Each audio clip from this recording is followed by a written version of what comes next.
Welcome to this program. My name is Sarah Steinberg. I'm an advisory board member with My Footpath, and I am really pleased to have as our guest today, Dr. Mark Lombardi, who is the president of Maryville University, a very extraordinary, fast-growing, fast-moving, digital example in the United States, cited by Chronicle of Higher Education as such, multiple times, I might say, and lots of very interesting things going on. And we're so excited to have you as part of this program that we've been doing, which is talking to entrepreneurial universities. And you are clearly leading one of those entrepreneurial universities in the United States. And there aren't so many. Some schools believe that they are entrepreneurial universities, especially because they kind of survived through the pandemic and put some digital things together, and they figured that they had everything taken care of. But in my world, as someone who has studied entrepreneurial universities and recently developed a course on the topic, that it's a lot more than that. You've been at the university for 17 years, and you know that it isn't just about what was done for the pandemic. It has to be something that really reflects the mission and vision of your institution, and something that you've been working on and iterating and perhaps even pivoting to different directions over a long period of time. And that's what we're really interested in talking about and learning more about how you've done it. One thing that I will forewarn you is that we're very interested, and My Footpath is very interested in the adult student population, and the population of students that is quite large, actually. Most recently cited as almost 40 million students who have some credits but have no degrees. So they've stopped out for one reason or another, and universities and colleges are working hard to bring them back. So with some of the examples that you cite, perhaps you can bring that population into the conversation as something that will be interesting to those who will be watching this interview. So with that introduction, I don't want to take all of the airtime. I really would like to first ask you to give yourself a much more detailed introduction and focus on the things that you would like to mention and make sure that everybody knows about. And then we can get into some of these questions that I was referring to.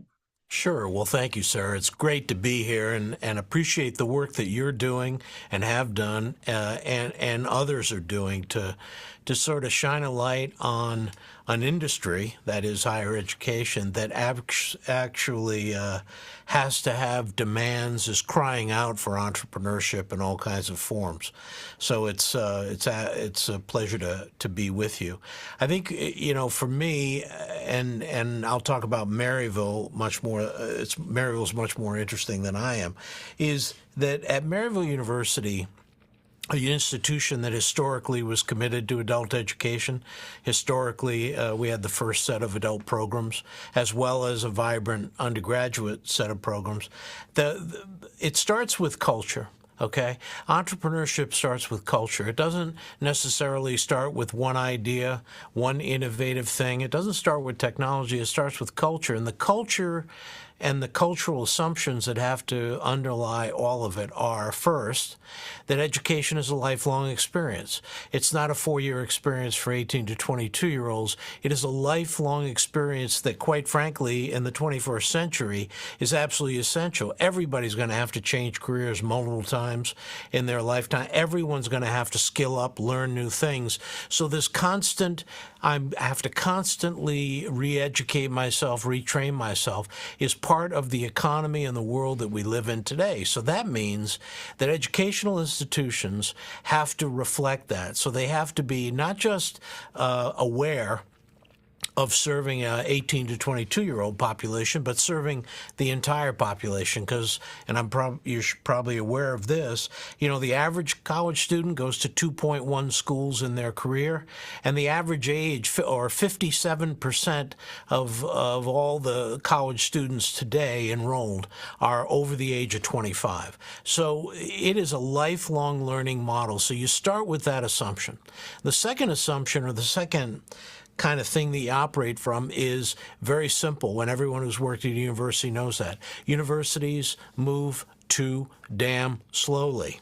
They are glacial, and they are glacial because they're built on a mid-20th century model of operations. So what we've done here at Maryville University is, very simply, we've brought into this institution the concepts of speed, of risk-taking, of piloting and assessing and evaluating programs, getting things off the ground. We have stripped away processes and procedures that mitigate or prevent innovation. There have been times early on where some people resisted those changes, and we overcame that resistance, shall we say. But in the process, what we were able to do is create a university that operates more like a startup than a traditional institution that people may have been familiar with. So if you take the concept that education is lifelong learning and you introduce startup principles like speed and innovation and piloting and risk-taking, what you find in that environment, because universities have a lot of smart and creative people, is you get all kinds of interesting ideas and all kinds of opportunities emerge. People start looking around the corner or over the horizon for new and interesting opportunities, new programs, new developments of programs, everything from whether it's cybersecurity or AI today, or what we're seeing and hearing, as well as a number of other things. You're able to take advantage, or at least put your toe, a foot, maybe up to your knees in that water, and see the benefits that it can have, in some cases, for literally thousands of students. So what we did was we changed the culture of higher education here at Maryville, and when we did that, it unleashed an amazing amount of creative energy that has really taken on a life of its own. And my job now is really resourcing as best I can that creative energy. I love the points that you've hit on, especially sort of the contextual comment that you made about, the slow-moving universities. Yep, I've been there, done that. I've also been in the fast-moving ones. And setting up that equivalency to a startup, an entrepreneurial environment, I think is a really interesting point. And to see it in action at Maryville is extraordinary, because I think that there are so many obstacles to trying to approach a university in an entrepreneurial fashion, and especially in a startup fashion. You didn't say it, but I'm going to make the assumption that a lot of the pushback may have come from the more traditional faculty who are comfortable in the world. And I'll say that that's my experience. I won't say that that's yours unless you wish to say so. But the students, I think today, are looking for that learn it tonight, apply it tomorrow kind of approach. They still need to have the fundamentals. They need to have some of the basic foundational material, but they also want to be, many of them are working, as you just pointed out, with your age demographics, and they want to be able to apply what they're learning in the workplace the next day, not 3 years from now or 4 years from now when they finish their degree. Yeah, I think your point is very important because I think we historically, and this again is back to this idea of a 20th century model, it has been a scaffolding model of education, meaning that you have to go through step by step by step and layer by layer by layer before you are able to apply what you've learned. And the reality is, in today's world and economy, that's not how people live their lives. That's not how jobs and work goes. So the notion that you have to, and I'll just say it the way I was educated, passively sit there in a warehouse learning environment, listening for a number of years before you can do anything, that model simply doesn't work with Generation X or Gen Alpha or all the generations that are to come. And when you take that approach, you what you're doing is you're saying the way I was educated is the way students today should be educated. Well, I was educated in the 1960s and 70s and 80s, okay, by people who were educated in the 1930s and 40s and 50s. If we're going to argue that the young people of the 21st century should be essentially educated the way people were educated 100 years before, you've lost me. Nothing like that. Nothing works that way. You wouldn't argue that we want to use an automobile from 100 years ago or a refrigerator or anything of the sort. And it's counterintuitive to people today, young people and working adults in the workforce. That's not to say there aren't elements of that pedagogy and approach that still are useful and still important. They are, but not as the fundamental central delivery system. So what we created at Maryville is an active learning ecosystem. We took the digital tools of today, the tools that are in students' hands, iPads and cell phones, and now artificial intelligence and so forth. We're taking those tools and we're infusing them into the education to make it active and engaged, and in your phraseology and important, where they can apply it on a constant level. Apply, make mistakes, learn from the mistakes, apply again, etc. That the way life really works, the way jobs work. If all of us waited to do something until we believed we could do it perfectly, nothing would ever get done. I mean, I doubt we would have invented the wheel by now if we'd have done that. So trial and error has to be not just a fundamental principle of education, but in point of fact, it has to be celebrated. And it has to be saluted. And the more students apply and the more they learn from those applications, the better. And the beauty is we've got digital tools to make it a reality. We've got tools in our pockets now. Every one of us has a library in our pocket. It's called a cell phone. We have the digital tools to create, to articulate, to do all kinds of various things. Not perfectly, but in ways that we can learn from it and then apply it and adapt and get better and better. And so a big part of that culture shift here at Maryville and within the context, obviously, of entrepreneurship is empowering people, empowering students to do and to act and to create, and not holding them back with the notion that, well, you really shouldn't create until 2 years from now. 2 years from now, we'll let you play with the toys. Right now, you've got to sit there. That's not going to work anymore, if it ever worked before, and I'm not so sure it did. Yeah, exactly.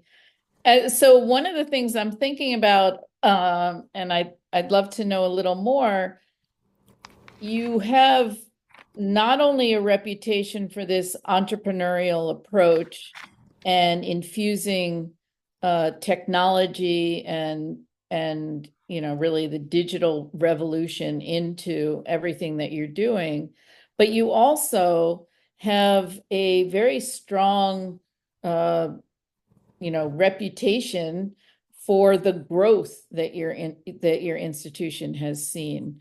And I'm wondering, how are you, if you can give some examples of how you are communicating these things that you're talking about to prospective students. I can understand, you get them on the campus and it's an experiential type of learning environment to some extent. I know you didn't describe it exactly that way. But how about, the folks, both the traditional, 18-year-olds who are looking at your university, but also these potential stop outs who may have, been at your school for a couple of years and had to leave for one reason or another. How are you getting them back? Well, let's start with attracting students in general. And something that I'm no expert on. Trust me, I'm a Luddite when it comes to this. But social media is the most powerful recruitment tool, and it's peer-to-peer social media. It's what current students, whether they're 18 or 25 or 35 or 40, it's what they're telling their peers about an education at Maryville and an experience at Maryville that is drawing and fueling that growth. Because the days of, you put out a bunch of brochures and you run a bunch of ads and people learn about you and make a phone call, whatever, those methods are going by the wayside very quickly and decisively. And what's happening is students, particularly 18 to 22-year-olds, but working adults, are getting into social media spaces and really, through simple peer-to-peer contact, are learning about the power of what we're doing compared maybe to what some other institutions are doing. And that's in part, a big part of fueling that growth. The second part is delivering on that digital experience. Saying you have an iPads and you have all these different tools is one thing. Making them what I would call digital first in the connectivity and the usage is absolutely essential. So while, yes, every campus in the America can say, oh, we have wired and wireless technology, the most important thing is how fast does it move? I heard somebody say that, for my generation, curb appeal was defined as how something looked when you drove up to it. For today's generation, curb appeal is how fast can I download and access Netflix or Amazon on my cell phone. And if I'm in a space that's digitally connected and wired, like we're one of the top 10% wired and wireless campuses in America, then I can get all those things. It's a great experience. And if I'm not, it's a clumsy experience. Now, when it comes to students stopping in, stopping out, the first thing that we need to do, and higher ed needs to do, and higher ed is way behind on this, is quit making that a pejorative, negative stigma. Yeah. As I just said, the average student is going to be at least 2 schools. Most people stop in and stop out of varying educational experiences.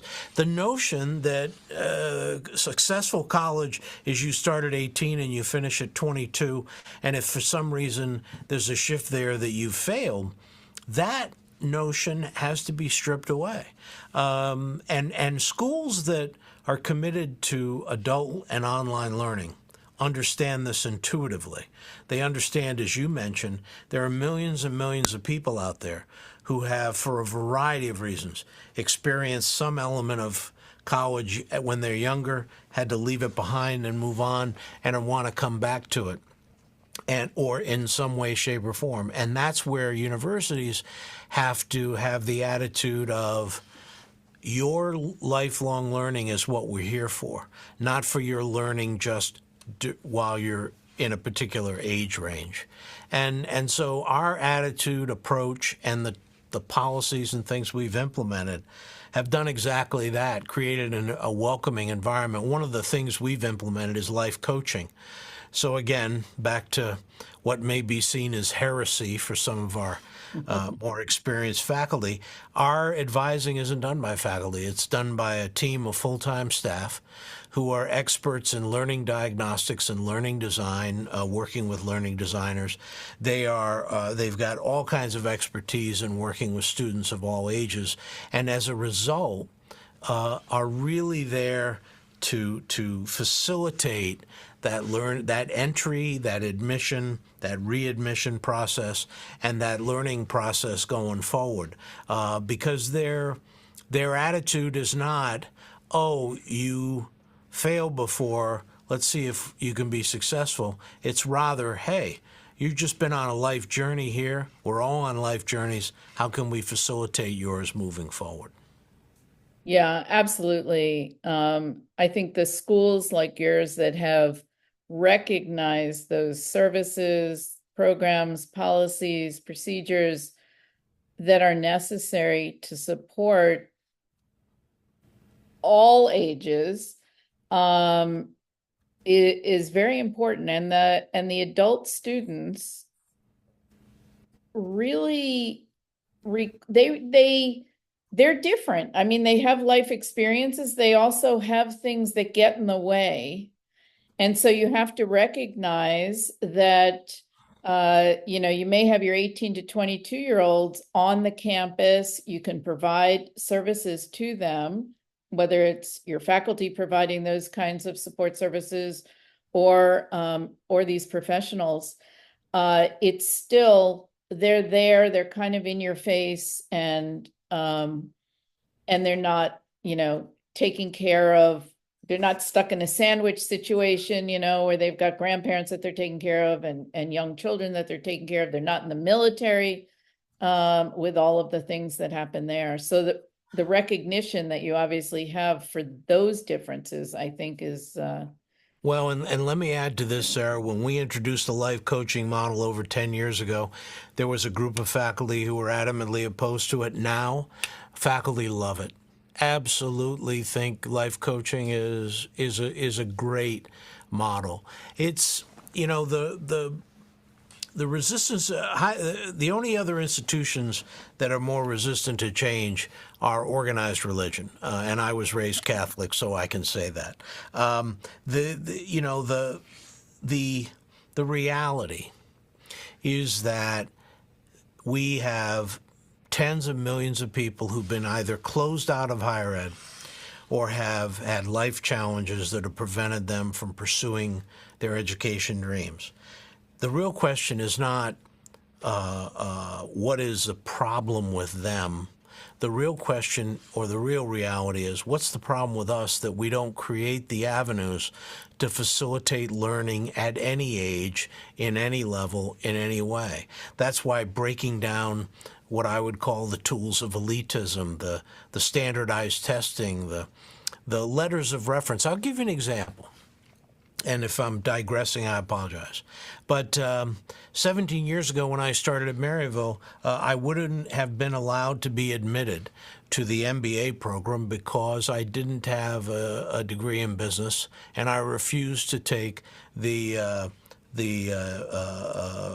management MBA graduate standardized test that we required at that time. the GMAT, right? Yeah, GMAT. Yet, I'm running a $300 million business, Right. and I'm doing it every day with my CFO. It doesn't make any sense. It makes more sense to say, you know what, Lombardi, we're gonna admit you to the MBA. You may not succeed, because not everybody may succeed, but your life experience means you should have that shot and shouldn't be excluded because you haven't jumped through hoops that were created 50 years ago for some set of apparent arbitrary reasons. So a lot of it has to do with taking people where they are and recognizing their life experiences. They still have to, once admitted, once enrolled, you have to meet a set of standards, you have to learn material, you have to do those things intellectually. You can't, we're not going to turn out a bunch of people who don't know how to be a nurse or don't know how to run a business or what have you, but the opportunity to get that, the opportunity to do that has to be there. And what higher education, frankly, needs to do, and it is being forced to do, is jettisoning these elitist notions that only a precious few should be admitted. In point of fact, that's why at Maryville our vision is all about access and opportunity. Mm-hmm. And that's central to our vision statement and our strategic plan. Yeah. So that leads very naturally to an observation I had when I was looking through the materials about your school, and that is that you've developed some incredible relationships with corporations. And, you know, it's one thing to, within the, the ivy covered walls, for us to sit around and say, AI is out there. Wow, we got to really learn about that. And we don't know exactly what it's going to do. So the first thing we're going to do is be really scared. And then the second thing we're going to do is maybe find out some information, and, we'll run some studies on the whole thing. And then a couple of years down the line, maybe we'll have it figured out. Well, there's no time to do that, obviously, especially with AI. And you've, created these relationships. I wonder if you could talk a little bit about how those relationships are helping you keep up and keep current. And as you said, speed is everything. Are they part of that equation of speed? It's a great question, and let me explain it this way. For a century and a half, higher education has created its own world, faculty design the curriculum, and we deliver. The problem with that model is that it can be tone deaf to the world around us. Take AI as an example, cybersecurity. There are a number of different examples that you and I have experienced in our careers. So the first principle that we applied was this: we're not going to, all of our programs and majors, you need to have practitioners of those things in the room, designing curriculum, adapting curriculum. We shouldn't be operating here in the ivy-colored walls pretending like we are Warren Buffett, so we know how to design a degree in entrepreneurship or in what have you. We should have, I wish we did, by the way, have Warren Buffett in a room. We don't, but we should have those people in the room with us when we're designing career. And that involves us giving up some control in order to develop and get the best. So when we came up with a financial services degree, we got Edward Jones, we brought him in, and we said, what do you need? What are you looking for in these brokers and in these financial service experts? How should we design our curriculum? We did it with sports business management with Rawlings. We did it cybersecurity with MasterCard and Worldwide Technology. So what you do is, the first thing you do is you invite them into the kitchen and you say, help us cook. And I'll tell you, we haven't had a company or any industry that doesn't go, oh my God, thank you. We'd love to help. We'd love to do this, because when they're recruiting our graduates or any graduates, they want people that are ready to come in, ready to be employed, ready to make a difference. That's why our career placement rate is 98%. It's 98% because our employers know that our graduates in that field know what they're doing because they were involved in helping design the curriculum. So a big part of it is, again, using the analogy, it's having the right cooks in the kitchen so that you can make sure that what you're producing is gonna make a real difference and have real appeal. So from the corporate and business sector, whether it's Apple, whether it's like I said, Worldwide, Edward Jones, and so many others, we bring them in and we make them partners. Mm-hmm. And like, what does that mean? Well, when they're partners with us on the curriculum and the students that we're putting out, et cetera, and that we're training and skilling up, then they see a path for an avenue to partner with us in a whole host of other areas. Like, for example, we have redesigned and done a great job, the faculty have, with a computer science, data science, and AI set of credentials and degrees. And those things obviously have taken off, as you might imagine, and have enormous applications across the board. But we've been able to do that with corporate support, with corporate engagement. You know, it's a big difference going to a company and saying, give us $1 million to build a building, or give us $1 million in scholarships. And some companies are generous and will do that.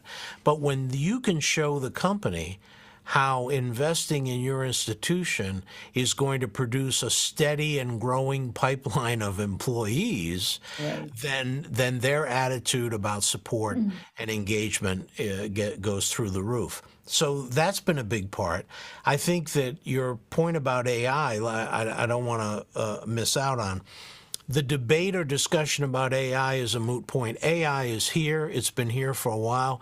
You and I and everyone on this call, we have engaged with artificial intelligence 100 times today already or more, and will continue to do so. The only question about AI is, are we going to adapt it as an incredibly powerful tool for student learning, learning diagnostics, and student engagement and student service? Or are we going to let people with nefarious motives use AI simply to make money and simply to exploit people over time? I would argue higher ed has an obligation to lead the way in applying AI to empower students across the board, and that's one of the things we're doing here at Maryville. Yeah. No, I totally agree with you. And I'm thinking about the whole ecosystem that's necessary to do the things that you're talking about. And perhaps we've hit on the key stakeholders, obviously leadership coming, directly from you, your faculty, your administration, the students. You've got external voices coming in from these companies, corporations. Are there any other groups? I know that you're serving the military. And so perhaps they're part of this ecosystem. Are there any, who are we forgetting, or maybe not? Maybe we hit on everybody. Well, I think I will say this, that there's taking each of those groups and understanding full well that with any group of stakeholders, there are a third of the people there that have an innovative, change forward mentality, a third that are sitting on the fence wondering how it's going to work out, and maybe a third that are instinctively opposed. You don't have to get everybody to agree. In fact, in my book Pivot that I wrote with Joanne Soliday, we argued, I believe correctly, I'm not sure everyone would agree, that the worst thing that anyone can strive for before engaging in change is looking for consensus. Consensus kills innovation. Consensus, along with seniority, are things that destroy innovation. What you have to do is say, look, gang, we're going to try these things. Some of them are going to work, some of them aren't going to work. The ones that work, we're going to continue to move forward on. The ones that aren't, we don't need to pursue that. And those of you that are not sure about it, why don't you just give us a chance, look, watch, and see what happens, and make a judgment afterwards rather than making a judgment before. And it sounds so simple, and it sounds simplistic, but it's worked. Because even people that have instinctively been against some of these changes have said over time, let's see what happens. And then what happens is, as you're successful and as really good things happen, all of a sudden those people that initially were opposed, all of a sudden, hey, remember when I was in favor of that? It's sort of like, in 1972, everybody, I'm old enough to say this, everybody voted for Richard Nixon. By 1974, you couldn't find anybody that voted for Nixon. But it kind of works that way. It sure does. So This has been a fascinating conversation, and I hesitate to bring it to a close by any stretch of the imagination. But what I'm actually wondering is, like, what's next? I saw your strategic plan. It's out there on the internet. Anybody can look at it. And it reflects a lot of these things that we've been talking about. And as you said, there's a tail here. This didn't just happen yesterday. What has happened at the university to bring it to these examples that you're able to cite, there's a long tail here. Now you have this strategic plan. Where's your focus going to be? Strategic, you could have written your book on strategic planning, I am positive, and you would have said that nobody reads strategic plans. So it's how they're enacted, how they're put into play. So Well, talk I'll about give that. you two things and sort of to tease of what's coming. The first in the AI field is we are piloting right now what we call loosely would call academic and social companion bots or AI. And what we're piloting is working with a group of our nursing students, an artificial intelligence that is really a 24/7 companion to the student in their academic and social learning process. And we're testing and piloting and assessing that. But we believe that over the next 12 to 18 months, we'll be in a position where every student will have their own AI bot that will not simply answer a set questions, but really be integrating some of the initial elements of machine learning to really bring together and knit together the data that can be collected from several thousand students and really enhance that learning process, and particularly learning diagnostics, helping students understand how they learn, why in certain ways they struggle and not struggle. What we found through the research that's been done by others is, psychologically speaking, when students know ahead of time the areas that they're good at and the areas they might struggle in and understand why, it is hugely empowering and it leads to a much greater degree of success. And we piloted this, I won't give you the details, in several math classes, and the results were off the charts with 18-year-olds in terms of how it improved not only their math performance, but their own perception of their ability to do math, which was really interesting. The second thing has to do with access and opportunity. We've frozen or reduced tuition the last 5-6 years. We've pledged never to raise it again. And what we're building towards, and this is really something we think will come to pass by the end of this decade, which is only about 5-6 years away, is what we call a subscription model.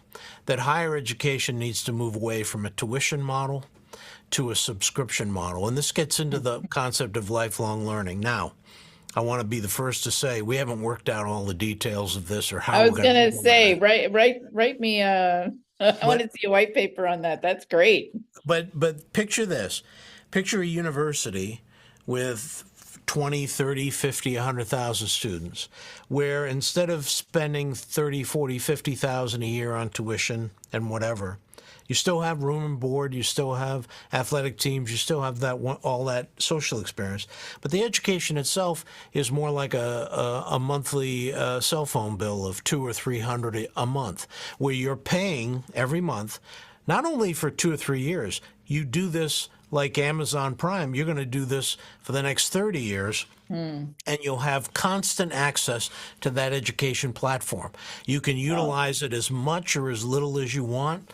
You can, when you're studying for an advanced degree, obviously you're using it a lot.